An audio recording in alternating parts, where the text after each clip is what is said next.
ठीक है। तो व्हाट इज द स्ट्रेटेजी या फिर जो प्लान है वो क्या रहेगा, पहले ही बता देता हूं कि आपको क्या प्लान करना है।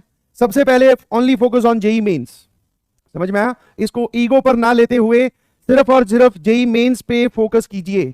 अगर आपको कोई ये बोलता है कि जेई मेंस तो आसान है, वो तो हो ही जाएगा, तो भाई साहब गड़बड़ है स्टेटमेंट में, दिस इज नॉट ट्रू। ऐसा नहीं होता है, समझ में आया? कि जेई मेंस तो हो ही जाएगा, नहीं जी। जेई मेंस में भी आपको अच्छा कॉलेज, मनचाही ब्रांच तब मिलती है जब आपकी रैंक करीबन करीबन 5,000 के अंडर हो या 10,000 के अंडर हो। और 10,000 के अंडर रैंक लाने के लिए आपको स्कोर करना पड़ेगा बेटा कम से कम 200 प्लस या 220 प्लस, तब जाके आप सेफ जोन में हो। और 220 नंबर लाना जेई मेंस में इज नॉट ए जोक, समझ में आया? तो सबसे पहले आप जेई मेंस पे फोकस करें, समझ में आया? बिकॉज अभी जो तुम्हारे दिमाग में चल रहा है कि सर जेई एडवांस भी साथ साथ में, नहीं, उसकी बारी आएगी, आपको बता दिया जाएगा कैसे प्रिपेयर करना है, ठीक है? तो सबसे पहले आप फोकस करें जेई मेंस पे। और अब हम बात करेंगे क्लास 11th की। 11th के, ठीक है, यहां पर जो आपके लाइव लेक्चर्स हैं पर सब्जेक्ट, अगर मैं लाइव लेक्चर्स की बात करूं तो ये तो आप भी जानते हैं, या तो 1 या फिर 2, मतलब पर चैप्टर, सॉरी, समझ में आया? पर चैप्टर हम लोग 1 या 2 क्लासेस ही ले पाएंगे। इसका मतलब सर बाकी, अच्छा सारी चीजें बता देंगे, घबराइए नहीं, बट बाकी फिर क्या करें? तो आपके पास अदर सोर्सेज हैं, समझ में आया? अगर आपके पास मान लो कोई ऐसा चैप्टर है, जैसे सर मान लो आया binomial theorem. Binomial theorem sir मैंने क्लास 11th में बिल्कुल नहीं पढ़ा था और मेरा बड़ा ही वीक है बाइनोमियल थ्योरम, तो कोई बात नहीं, 1 या 2 लेक्चर मैं यहां लूंगा, वो कंटेंट। दूसरा, मंजिल बैच यूट्यूब पे जो आपको पढ़ाया गया है वो आपके लिए ही है, समझ में आया? उसको और दुनिया देख सकती है, वो अलग बात है, बट वो आप ही के लिए है, समझ में आया? दूसरा, फिर बैकलॉग सीरीज वाला जो आपको दिया जा रहा है, तीसरा, समझ में आया? तो आपके पास नंबर ऑफ वेज बहुत हैं आपका कंटेंट तैयार करने के लिए, समझ में आया ना? Now we are not in the position कि मैं बाइनोमियल थ्योरम को क्लास 11th में अगर 7 लेक्चर में खत्म करता हूं तो यहां पर भी मैं 7 लेक्चर लूं, बिकॉज अगर मैं ऐसा करूंगा तो बहुत सारे चैप्टर्स, एक आधा नहीं, बहुत सारे चैप्टर्स छूट जाएंगे। क्या मेरी बात समझ गए? है ना? तो ये ध्यान रखिएगा प्लीज कि आपके अदर सोर्सेज क्या क्या बताए मैंने, शायद आप जान गए होंगे, फिर भी लिख देता हूं, दैट इज मंजिल बैच। कहां से? यूट्यूब से। फिर उसके बाद में आपके पास यूट्यूब पर ही एक सीरीज चल रही है रफ्तार, जिसमें क्लास 11th के ही वीडियोस अपलोड किए जा रहे हैं। कुछ अगर कमी रह जाए तो आप यहां से जा सकते हो, बट लिमिट में जाना बेटा, लिमिट में, समझ में आया? लिमिट में, टाइम को, कंस्ट्रेंट को ध्यान रखते हुए। और आपको बैकलॉग वीडियोस दी जा रही हैं।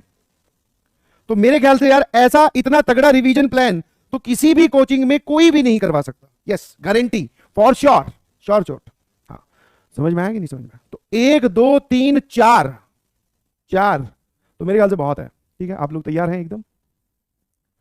ठीक है, हाँ। अब जिसको जहां से ज्यादा फ्रूटफुल लगे वो वहां से पढ़ लो, नो इशू। इसमें अगर आप ये लेके बैठोगे कि मुझे इस टीचर से पढ़ना है, इससे नहीं पढ़ना है, ये क्यों पढ़ा रहा है, वो क्यों नहीं पढ़ा रहा है, तो इन सब बातों का समय आपके पास नहीं बचा है, ठीक है? हाँ।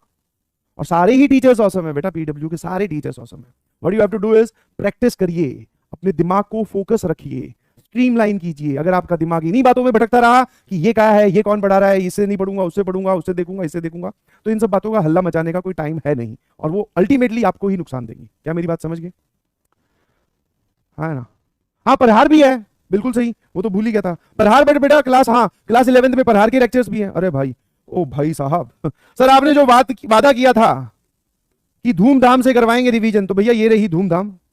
5 अलग सोर्सेज हैं आपके पास, बट इन सब के वीडियोस देखने के चक्कर में प्रैक्टिस मत भूल जाना please. The important thing is practice, सवाल सवाल और सवाल, जितने ज्यादा सवाल करोगे उतनी अच्छी रैंक आएगी, ध्यान रखिएगा प्लीज, ठीक है? क्या आप लोग तैयार हैं? थम्स अप की स्पीड थोड़ी धीरे धीरे कैसे आ रही है, मुझे वो नहीं समझ में आ रहा, बाकी तो सब ठीक है, ठीक है? ठीक है जी, चलिए। तो this is the plan and we are focusing till अभी सिर्फ जेई मेंस पे, ठीक है? कोई भी टॉपर भी अगर मेरी बात सुन रहा है तो जेई मेंस पे फोकस कर बेटा। तू अगर टॉपर है तो कोशिश कर रैंक 1 लाने की, तुझे आसान लगता है तो, क्योंकि अगर आप ऐसा करोगे तो जेई एडवांस अल्टीमेटली अपने आप प्रिपेयर हो जाएगा। बिकॉज जेई एडवांस देने से पहले हम जेई मेंस देखते हैं, और अगर वो हमारा थोड़ा ठीक ठाक ना हो तो थोड़ा कॉन्फिडेंस लो हो जाता है। तो मैं नहीं चाहता किसी भी कारणवश आपका कॉन्फिडेंस क्या हो, लो हो, ठीक है? यस और नो? तैयार हैं सभी लोग? ठीक है, ये बात समझनी बहुत जरूरी है, क्योंकि एज ए स्टूडेंट जब मैं अपने आप को देखता हूं तो वो ऐसे निकल के आता है मन से कि जेई मेंस क्यों करूं, वो तो थोड़ा लो लेवल का है, मैं तो जेई एडवांस करूंगा। ये सब लो लेवल हाई लेवल पता नहीं तुम्हारे दिमाग में किसने बैठाया है, ठीक है? सब एक ही लेवल के हैं, सब एक ही जगह से सवाल पूछते हैं। पहले आपको वो चीजें आनी चाहिए, फिर जवाब दे पाओगे।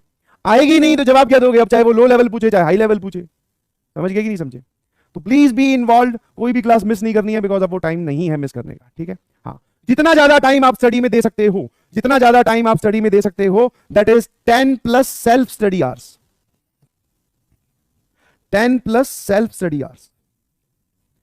अब जब मैंने ये 10 प्लस लिखता हूं तो इस प्लस में अब आपकी खुद अपने अपने हिसाब से इंटेंसिटी डालेंगे। और सेल्फ स्टडी का मतलब ये वीडियोस देखना नहीं होता है, प्रैक्टिस होता है जी, नोट्स बनाना होता है जी, फॉर्मूलों को याद करना होता है, कॉन्सेप्ट को समझना होता है, वो होता है सेल्फ स्टडी। वीडियोस के अलावा की बात कर रहा हूं। सर इतना टाइम कहां से निकालें, वो आपकी सरदर्दी है, मेरी नहीं। क्योंकि आईआईटी का जो परिणाम है वो आपको मिलेगा, निकल जाएगा टाइम, अगर तू इधर उधर ध्यान नहीं देगा तो निकल जाएगा।